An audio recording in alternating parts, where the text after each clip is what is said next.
Buenas tardes. La conferencia que vamos a tener hoy se denomina El escorbuto en la marinería de la expedición de circunvalación 1519-1522 y la introducimos en la sección de tertulia de farmacia Juan Bautista Chape y Salvo.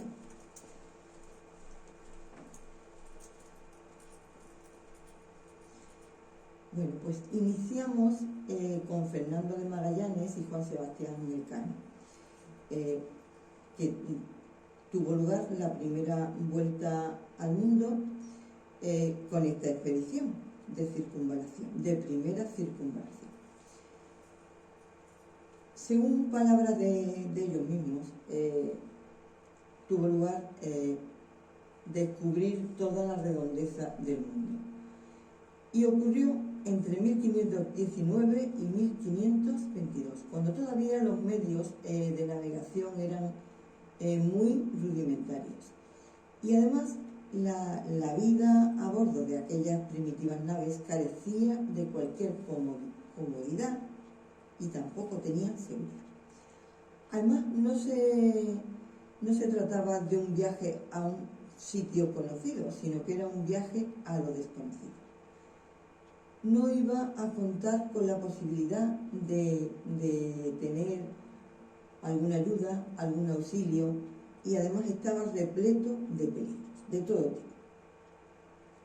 Esta expedición fue descrita por el célebre italiano Antonio Pigafetta, que llega a España en 1519, acompañado de Francisco Chericato, para ponerse a disposición del entonces emperador Carlos I de España y V de Alemania, para impulsar una empresa ya iniciada por los reyes católicos en el Atlántico. Durante el tiempo que estuvo en España, pues hizo amistad con Magallanes y con Elcano, a quienes acompañó en todo momento desde la salida de Sanlúcar de Barrameda hasta la vuelta. Aquí tenemos un retrato de Fernando de Magallanes, que tuvo la existencia entre 1480 y 1521. Bien, la alegría de Magallanes y sus hombres por encontrar el estrecho entre los dos mares se vio matizada por la dificultad de atravesar. Al principio, el capitán pensaba que encontraría un único canal, pero la realidad le puso en disposición contraria. Encontró un laberinto de canales, fiordos, estuarios, glaciares y además fuertes mareas. La temperatura del mar era muy baja y las tormentas eran desaforadas. El sol casi no se veía y consiguieron cruzarlo en un tiempo récord, 38 días, aunque durante ese tiempo sufrieron la deserción de una nave, la de San Antonio. Mar Pacífico. El 28 de noviembre de 1520 se vieron inmersos en el Gran Mar, al que por su placidez enseguida llamaron Mar Pacífico, que sería el que conocemos como Océano Pacífico. Viraron hacia el este sin llegar a alcanzar las islas Juan Fernández y se dispusieron a emprender lo que, según creía Magallanes, sería un corto trayecto para alcanzar su ansiada meta, las Islas de las Especies. Estaban desesperados por ver tierra firme, pero a medida que pasaban los días se encontraban cada vez más perplejos. La jornada veía como los barcos avanzaban muy rápidamente, a veces 50 o 60 leguas, gracias a los vientos alisios, pero no encontraban rastro de tierra. Las cartas en que confiaba el capitán preveían que tanto en las islas como seguramente Asia se encontraban al oeste de América. El Océano Pacífico, en cambio, tiene una masa que ocupa 1/3 del planeta y alcanza mayor extensión que todos los continentes juntos. Recorrerlo les llevaba largos meses, durante los cuales la situación se volvió desesperada. Las reservas que tenían de comida y bebida empezaron a mermar y a degradarse la carne y otros animales que habían cazado. durante el periplo austral. Además se llenaron de gusanos que se comían las velas, incluso la ropa. Las consecuencias, pues muchos tripulantes empezaron a manifestar el escorbuto. Esta enfermedad fue descubierta y descrita por primera vez por Vasco de Gama en uno de sus viajes por África y Asia. Provocaba hinchazón de encías, tejidos blandos, a causa de que el colágeno había desaparecido. Bien, para que se genere el colágeno, pues es necesaria la vitamina C.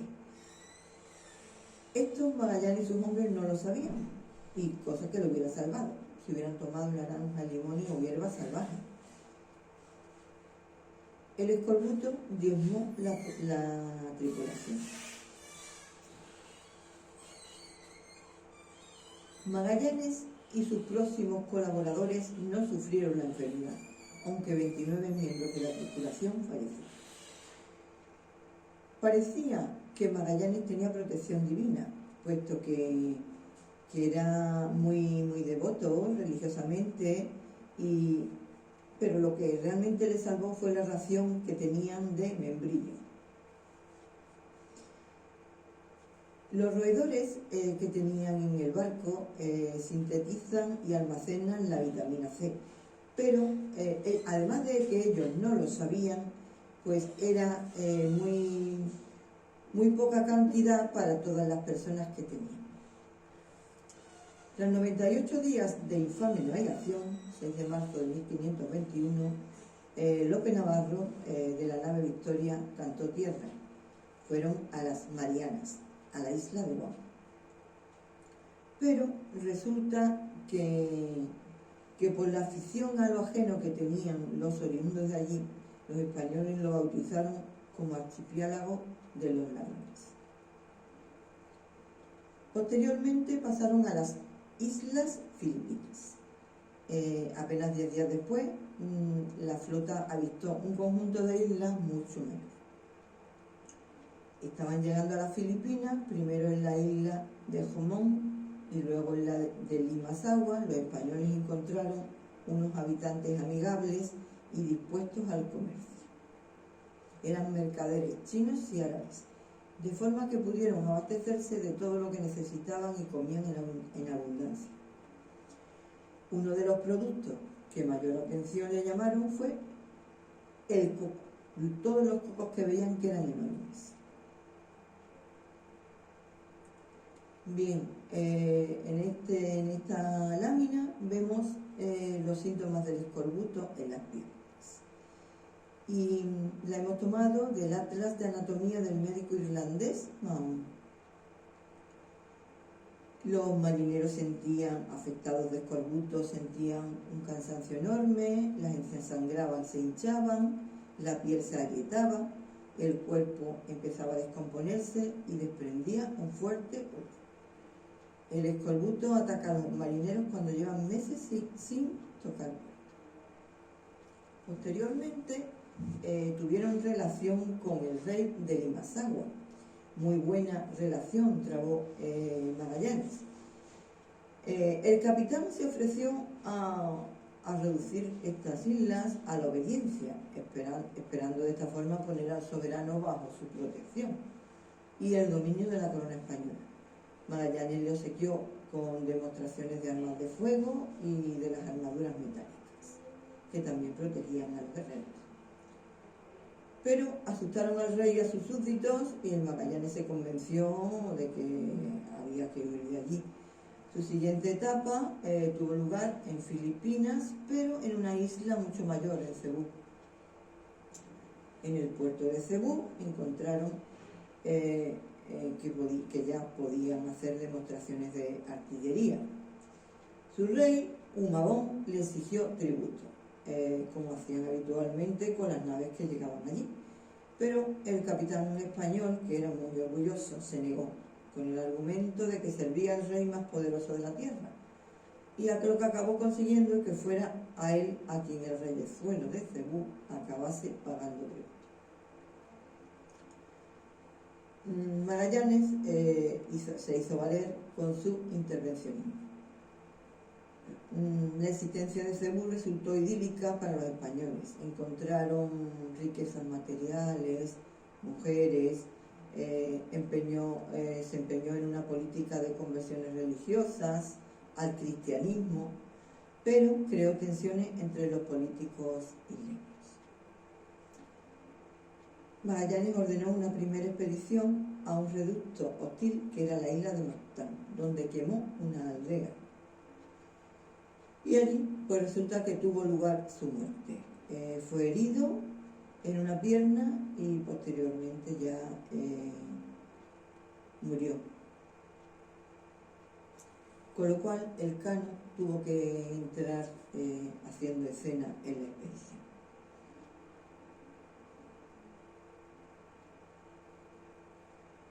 Pero primeramente el veterano piloto portugués João López Carvalho fue elegido por votación capitán de la expedición. Pero esta designación molestó a Juan Sebastián Elcano y conforme avanzaron las jornadas en el Océano Pacífico, al llegar al archipiélago de Filipinas, el capitán cedió su puesto a Elcano. La posterior etapa fue Mindanao o Palawan. Ignoraban los expedicionarios dónde se encontraban y recurrieron en varias ocasiones a la poco ortodoxa práctica de capturar por la fuerza a pilotos locales de barcos a los que ellos andaban abordando.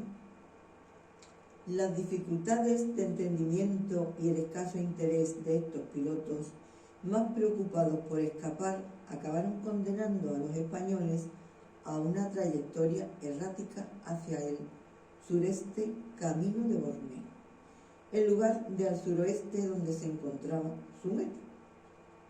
En la isla de Borneo, pues la llegada fue el 9 de julio de 1520. Los dos barcos avistaron el puerto de Brunei, que ya por entonces era un importante sultanato de la isla de Borneo. Les impresionó la ciudad, que era grandiosa, como anotó el cronista Pigafetta, y estaba formada por unos 25.000 hogares. Aquí tenemos un retrato de Elcano, que vivió entre 1476 y 1526. Bien, de Brunei pasaron a las Molucas. Un rajá musulmán gobernaba Brunei. Se encontraron bloqueados por un lado por aquellos praos y por otro por unos juncos de mayores dimensiones. El capitán sobornó a Carvalho con joyas y armas decorativas de valor para que le permitiera escapar. El gobernador de Brunei no quería este tipo de relación con Carvalho ni con Elcano. Y Gonzalo Gómez de Espinosa, que había ascendido a comandante de la nao Victoria, pues tuvo que mediar la situación. Carvalho quiso vengarse haciendo lo propio y secuestró a 3 mujeres de gran belleza para formar una especie de harén. Entonces el entuerto acabaría por resolverse, pero los marinos no disculparon a Carvalho, a quien retiraron totalmente de la capitanía. El hermano del rey de Mindanao pues entró en acción. Junto a él, Espinosa y Elcano formaban una especie de triunvirato. En uno de los encuentros tuvieron la fortuna de topar con este señor, quien, agradecido porque le habían perdonado la vida, pues le facilitó ir a las Molucas. A Ternate, Tidore, Motir, Maquiambacán, eufóricos dispararon toda su artillería los expedicionarios españoles cuando entraron en el puerto de Tidore.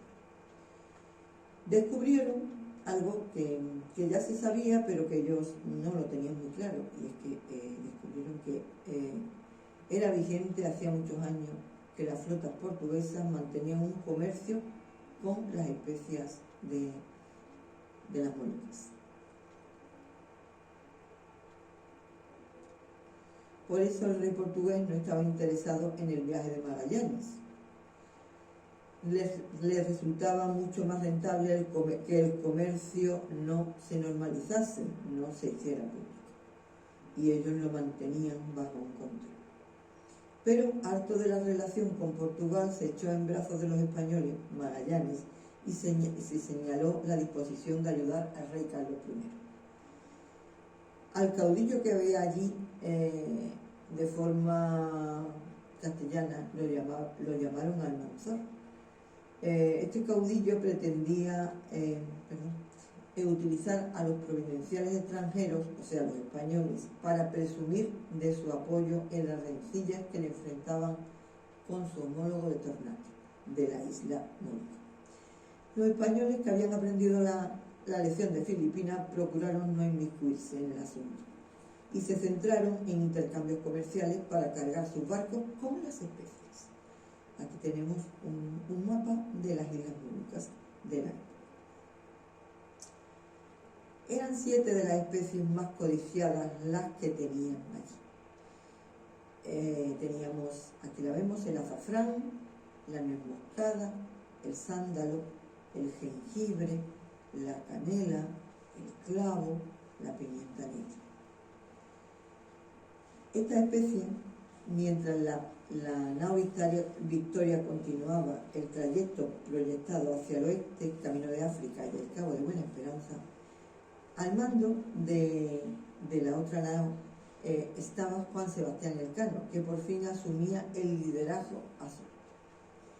Y de Carvalho solo sabemos ya que murió el 14 de febrero de 1522, aunque ningún cronista explica la causa, ni siquiera Pigafetta.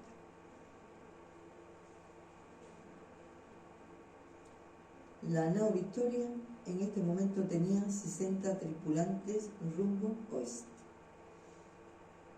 Desde el principio fue un viaje dramático. Entonces, a partir de aquí, el Océano Índico se hacía inmenso, con apenas unas pequeñas islas en la lejana África. Tras tener que reparar en alta mar nuevas vías de agua en el barco, no habría nuevos incidentes. Y la dificultad era de todos conocida. Vuelve a aparecer el escorbuto áurico. Tras cruzar el Cabo de Buena Esperanza, los españoles encontraron un mar mucho más navegable. Pero como no querían poner pie en tierra, por miedo a los oriundos, los casi 2 largos meses empleados en cruzar el lado occidental de África serían letales por la aparición del escorbuto.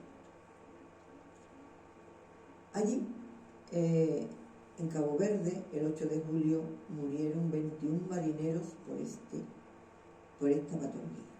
Elcano y su tripulación inventaron una historia haciéndose pasar por un barco que venía de las Indias occidentales para no sospechas en las otras personas que tenían que recibir.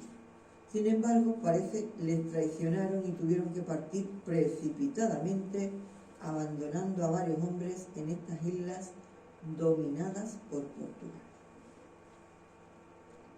Elcano completó la primera vuelta a nao. En el tramo final solo quedaban 22 hombres en la nao, 18 europeos y 4 esclavos o prisioneros. Con tal escaso plantel de una expedición que estaba formada por 260 hombres, entraron el 6 de septiembre de 1522 en tierras españolas por la bahía de Sanlúcar de Barrameda, por la llamada Barra de Sanlúcar, a bordo del único barco superviviente de los 5 que zarparon.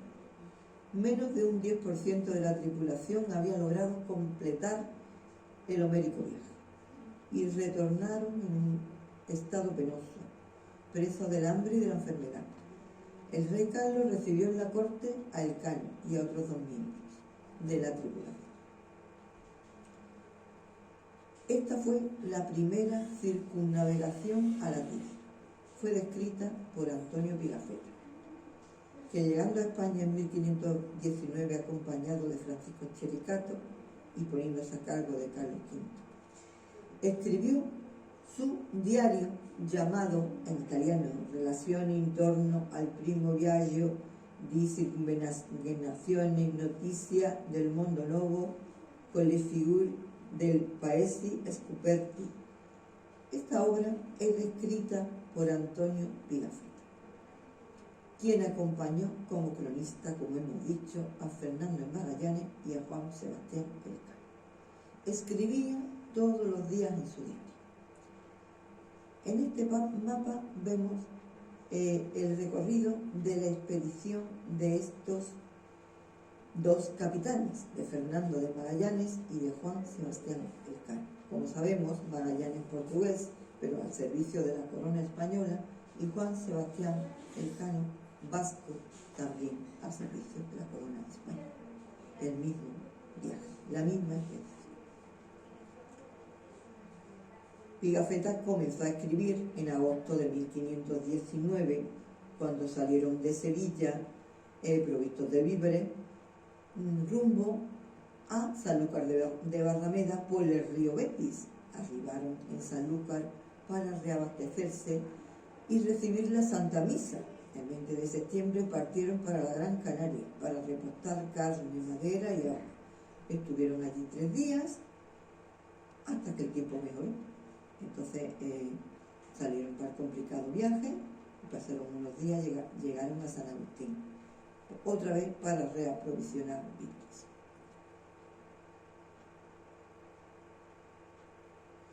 Durante 3 meses en el Pacífico se acabaron los alimentos frescos y la carne empezó a hacerse putrefacta, los gusanos aparecieron, el agua tenía muy poca potabilidad.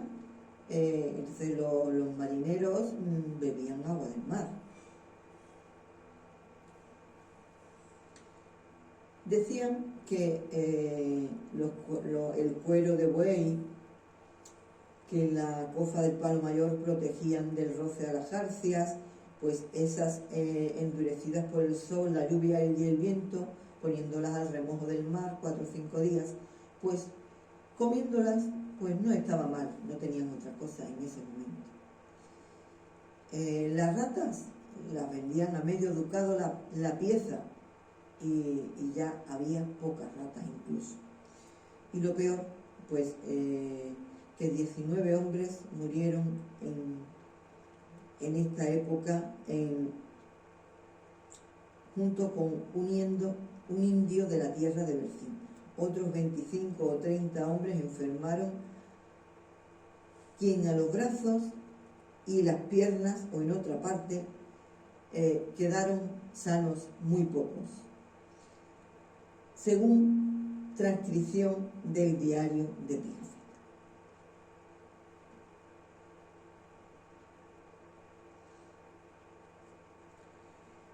Y él termina su diario resumiendo que el capitán Fernando de Magallanes fue herido el 27 de abril de 1521, lo señala como importante, en la isla de Mactán o Matán.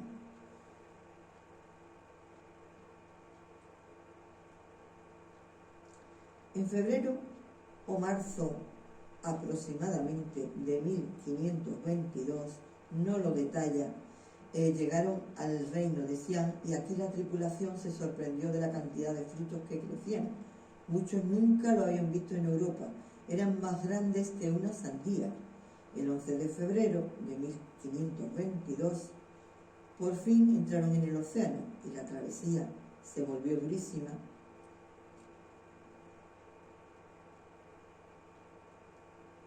El 9 de julio llegaron a Buena Esperanza para reparar el barco y el 6 de septiembre, por fin, termina ya, refiriendo que entraron en la bahía de Sanlúcar recorriendo 14.400 lenguas, logrando así recorrer un mundo en 3 años. Pigafetta termina su relación escribiendo el momento en que fue recibido por el rey de España. Partiendo de Sevilla, pasé por Valladolid, donde presenté a la Sacra Majestad de don Carlos ni oro ni plata, sino cosas para obtener mucho aprecio de tamaño, señor. Entre las otras le di un libro escrito por mi mano, su diario, sus relaciones, con todas las cosas pasadas día a día en nuestro viaje. Aquí tenemos a la nao Victoria según el mapa de Ortelis. Ya en el epílogo que tenemos, referimos que el escorbuto es una avitaminosis, que entonces ellos no sabían que era esto, y que tampoco sabían que se prevenía simplemente con el consumo de limones y naranjas. Posteriormente, pues Litt, el médico inglés, hizo el que se consideramos como primer ensayo clínico para prevenir el escorbuto o para curarlo, pues futuros millones de muertes fueron prevenidas con el estudio suyo referido a que unas parejas de estudio fueron tratadas con zumo de limón exprimido durante varios días. Aquí tenemos un retrato de Lynn con uno de los enfermos en su barco. Este enfermo era tratado con limón y de esta manera fueron curados del escorbuto.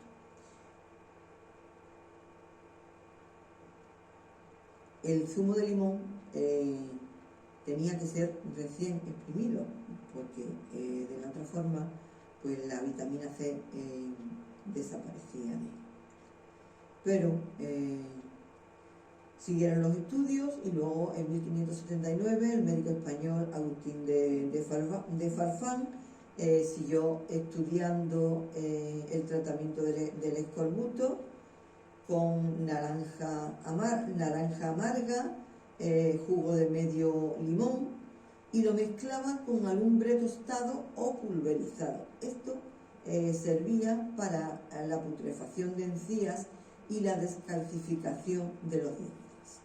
Aquí tenemos el tratado breve de Agustín Farfán, la portada. Bien, la Sociedad Geográfica Española recopila muchos datos y